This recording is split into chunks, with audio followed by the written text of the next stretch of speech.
From the Toronto Star, I'm Sabah Itazaz, and this matters.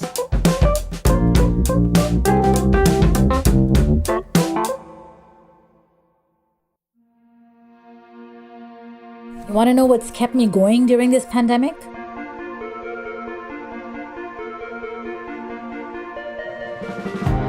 Zoom calls with friends, Netflix, the comfort of knowing help, support, and information on this scary situation is just a few keyboard clacks away.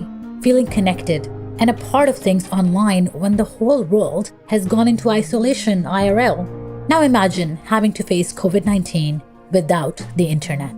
There are many right here in Canada who can imagine something pretty close to that. Over the last few months, our daily routines have changed. People are working from home. Kids are doing classes from the kitchen table. We're all going online to stay in touch with family and friends. Now, more than ever, a video chat cutting out during a meeting or a connection that's too slow to upload a school assignment, that's not just a hassle, it's a barrier. Recent data has revealed that the already significant gap in internet speeds between urban and rural Canada has shown a staggering increase during COVID-19. This pandemic has shown the importance of high-speed internet for all Canadians. The government has made a promise to up its game with a goal to bring high-speed internet to 98% of Canadians by 2026. Good, reliable internet isn't a luxury. It's a basic service. And it's a service that every single Canadian deserves. Ambitious targets, advocates say. Will they be enough and on time during a pandemic as our lives get even more digital?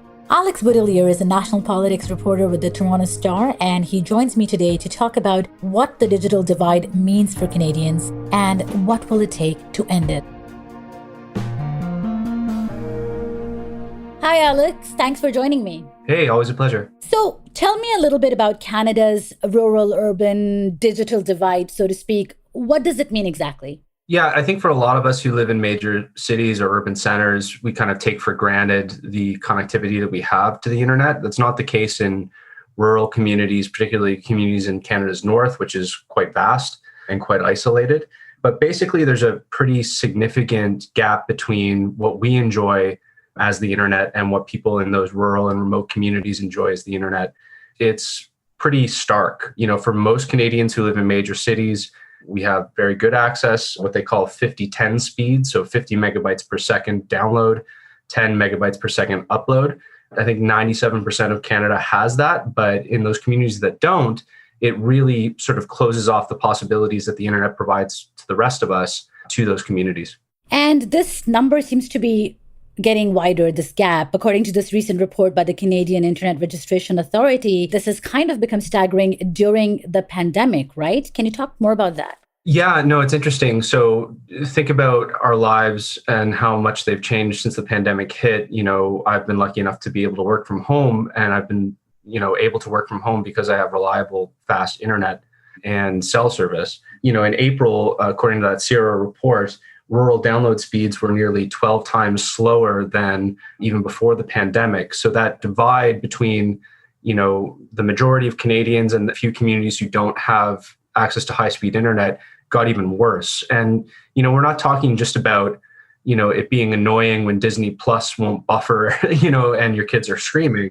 This is about kind of the way that we approach the internet now, the applications that are available to us, how central it's become to our lives. And for some of these communities, just huge swaths of the internet and applications on the internet are just not available to them. I want to go some more into that. It's a really good point that you've made that this is not just about having a slow internet and not being able to watch Netflix. This is more about the necessities. Could you talk some more about what this means in terms of equities and quality of life for those who might be living in communities without this kind of internet access? Yeah, like I said, it's not just about whether or not you can play a show on Netflix or whether you can play games online.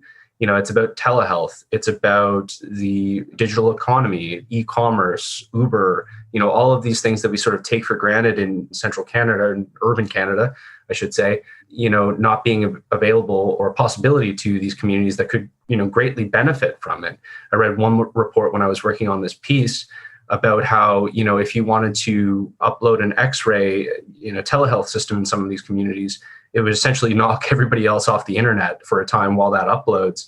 I don't think that that's acceptable. And it's going to be much worse as more of our lives migrate online, as the internet becomes central to not only our entertainment and our education, but really core aspects of our lives. Right. In terms of access to some of these basic needs you're talking about, we've throughout this pandemic seen a lot of highlighting of inequalities in various spheres of life. Is this gap almost another form of, shall we say, digital classism? Yeah, I think a point could be made there. And just think about, I grew up with the internet, right? I remember dial-up. I remember, the rudimentary online games when they came online.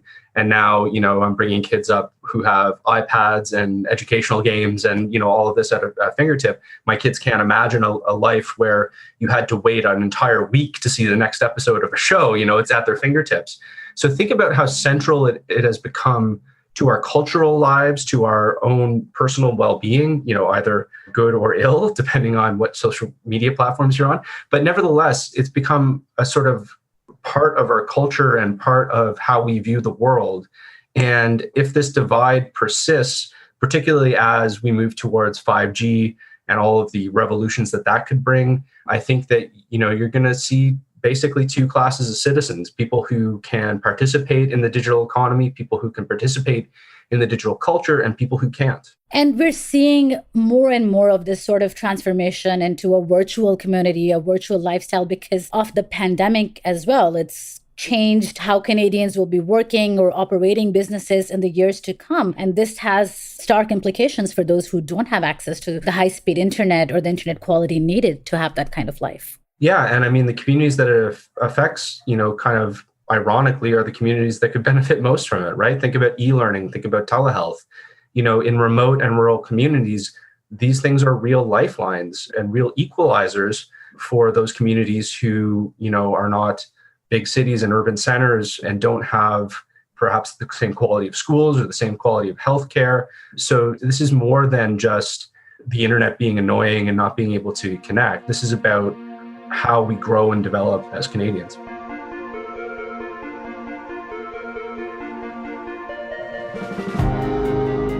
We'll be right back.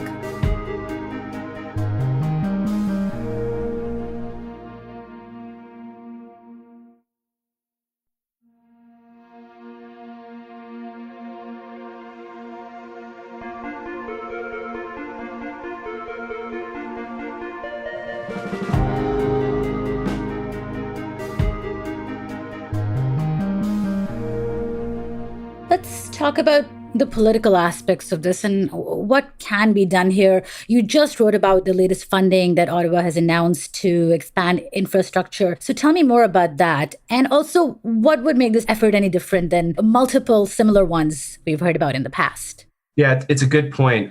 Back in 2008, Stephen Harper, as an election promise, was talking about expanding rural broadband, devoting hundreds of millions of dollars to that effort.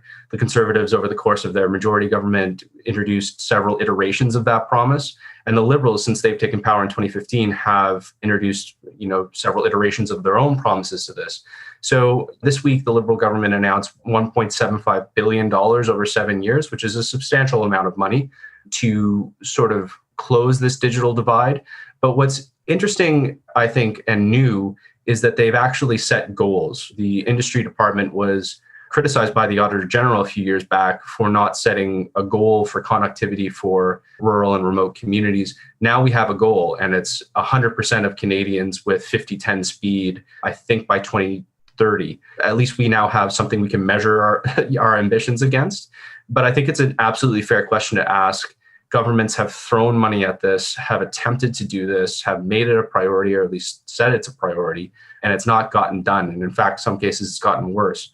So I think it's very natural to be skeptical about these targets and to watch closely, the execution on these promises. Right. And you said some tangible goals have been set, at least we know, by 2030. There has been a lot of criticism about how slow this process has been, hasn't there? Yeah. Again, we're going back to 2008 when this, was a very much a necessity back then, according to our politicians. And here we are in 2020 in the middle of a pandemic where we're all stuck at home and we're all blowing our screen time limits right out of the water. So, yeah, I mean, it's been 12 years at least since this has been talked about as a priority, and it's not gotten done. Now, part of that is because the business case isn't actually there. That's why the government is stepping in. If TELUS and Bell and any telecom operator could make money off of it, they would be putting the infrastructure in place to do so. They can't. And so that's why the government sees a role for themselves in trying to facilitate what they call backbone access. So we joke about the internet being a series of tubes, but it kind of is, right?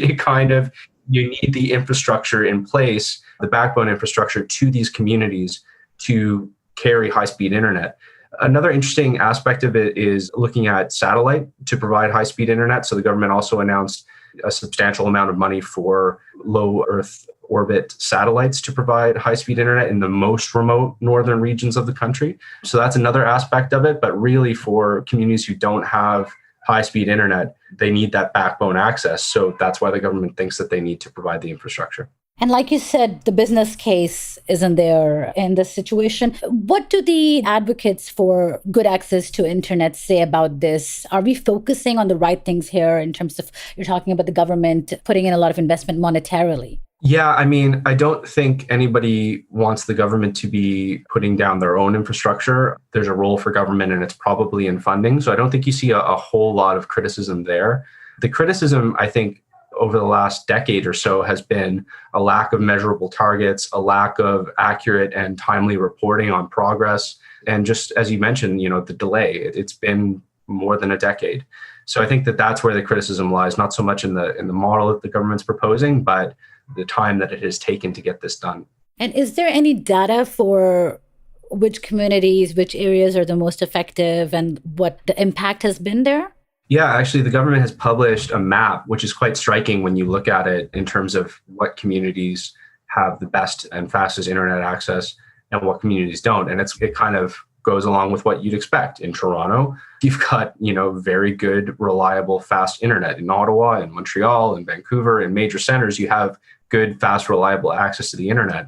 Then you get up to, your Thunder Bays, your Sudburys, not so much. Then you get even further up and it sort of breaks along the lines you would expect it to break. So it's quite illuminating to sort of look at that map and really see illustrated that digital divide we're talking about. You mentioned earlier, you talked about 5G bringing about a revolution in a way, but it seems like there's an endless race for certain communities to catch up. What are the implications here with 5G technology now and the innovations that are coming with that? Are there Canadians that are going to be left behind? Oh, I don't doubt that there are Canadians that are going to be left behind, but it's very difficult to say what revolutions 5G is going to bring about, because, if you had this podcast, for instance, 10 years ago, and you asked me what revolutions 4G was going to bring about, I probably wouldn't have been able to predict my kids being able to watch the backlog of My Little Pony at a moment's notice, or Uber, or, any of the Shopify, any of the real innovations and advances that technology has taken over the last decade.